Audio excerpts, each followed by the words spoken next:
Good morning, everybody. Hopefully, you had a wonderful start to your, I guess it's Tuesday now, eh? Well, I got a good one for you today.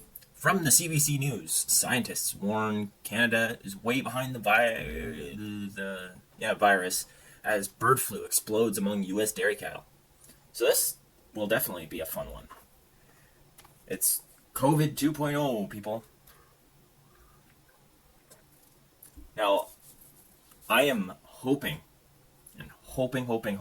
that this is just a government psyop conspiracy. Oh, this isn't really happening. Sort of spiel, or trying to get us off of meat spiel.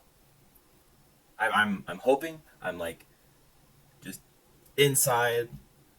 Okay, this is not true, but we'll see. Because they use a lot of words in here, like explodes or increasing and other. They don't actually use numbers. They're just like, oh, it doubles. Yeah.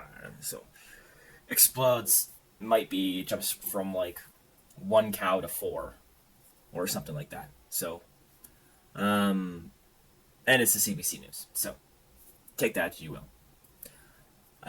But if this thing's legit and it is a problem and it is here in Canada, we are screwed. Judging from what happened during COVID times, we are not going to be in good standing with a virus that has a 50% kill rate. So, I don't think the government would have to lock us down because we would self lock down. Anyways, let's get into it.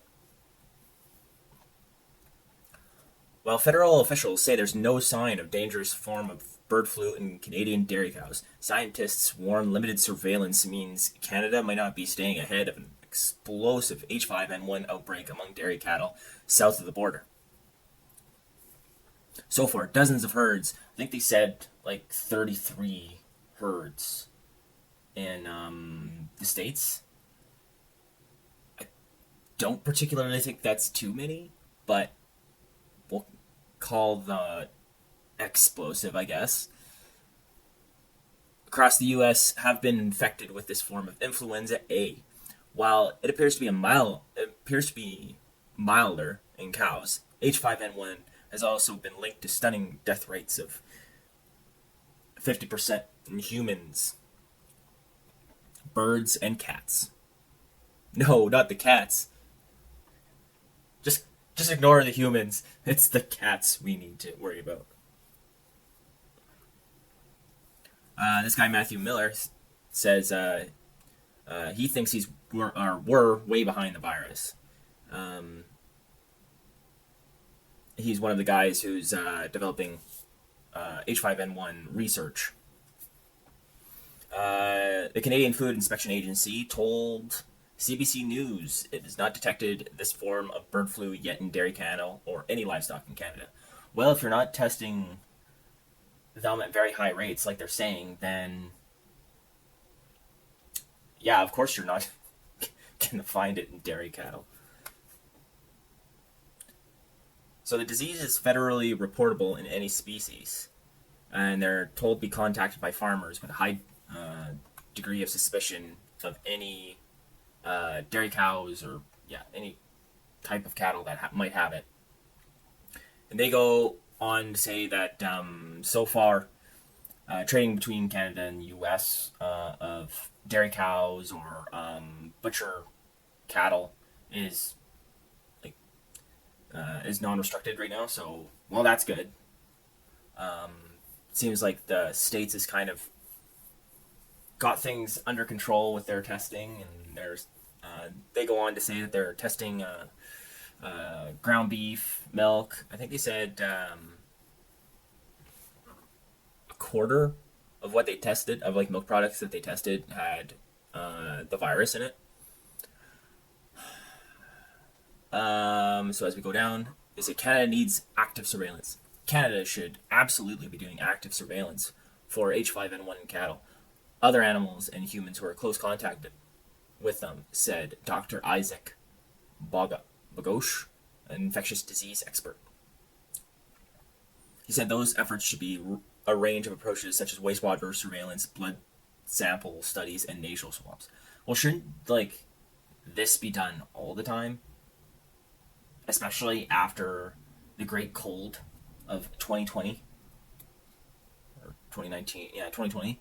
I mean, especially when you're hearing of such like of a nasty disease may have jumped to cattle in the states, even if it's just a rumor. You'd think like, hey, the government would be like, hey, so there's a 50% chance that this could end a person. So maybe we should ramp up testing it and everything before it comes here.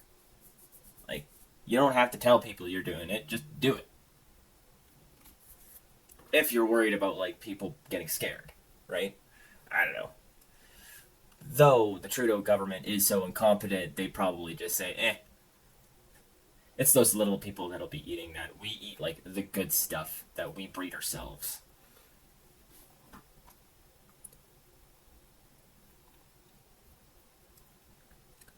He goes on to say, if we see more human infections, cat's out of the bag, it's way too late. We need to be sparing no amount of effort and no amount of expense and doing absolutely everything to prevent even those initial infections in humans because the stakes are just too high.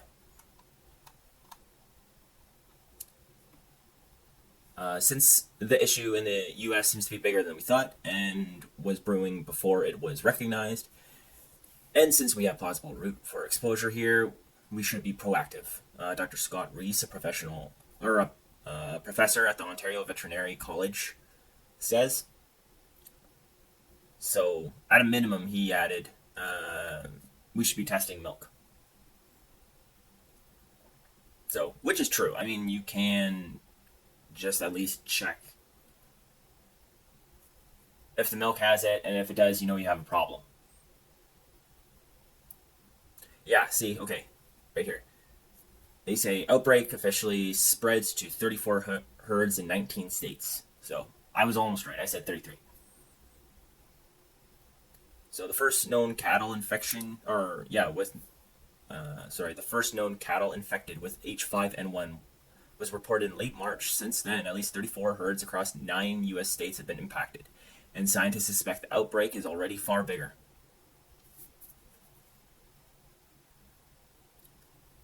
Scrolling. So the study raises new concerns regarding potential for the virus to spread within mammal populations.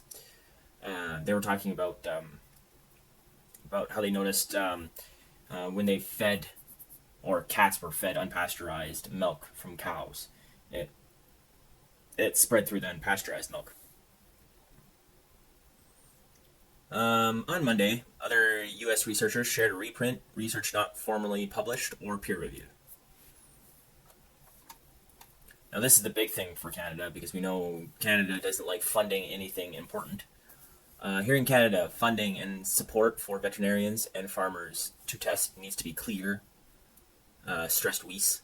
If farmers have to pay for sampling and testing and don't know what will happen, and don't know what will happen if there's a positive, they have no direct personal gain from it. That's sort of true.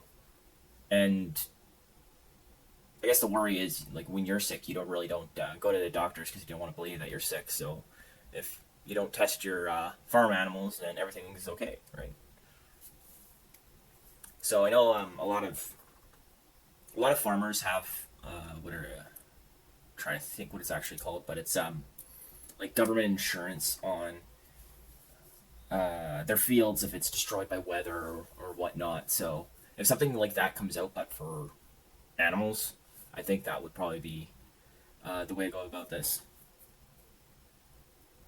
So he goes on to say, what's reassuring is that Canada does have a robust human testing in place to catch severe flu infections. Typically, she says Canadian hospitals use combined viral testing for COVID, influenza, and RSV, which can pick up a certain protein that is stable across all strains of influenza A.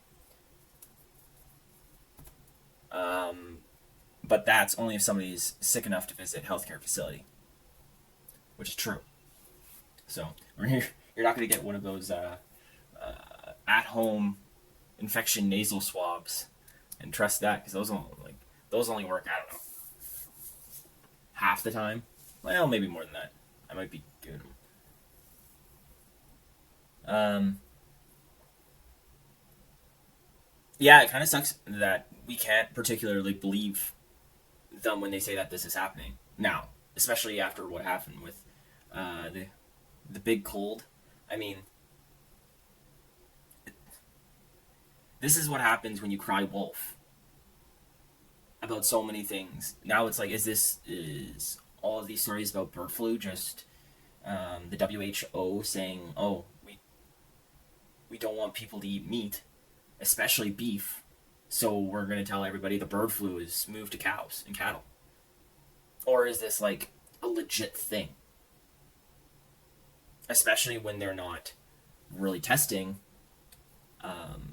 cattle too much, though. Right. It seems, and right, this is the unfortunate thing about not being able to trust your government with important.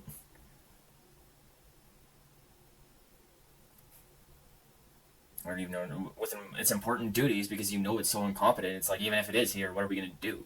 The government's too like reactionary. It's not until it actually shows itself. We're not going to actually do anything to prevent it from coming in here. Anyways, unfortunately, that's the case, and I'd be fortunate if you hit the subscribe button right there and like the video because that would be awesome. And let me know what you think and comment below. Um, I might be umming and imming a little bit too much on this video. I don't really know too much, and I didn't really put a lot of research in it, so I had to do a lot of thinking while reading. So let me know if that was an issue, and I'll fix that up for next time. And have a good day, folks.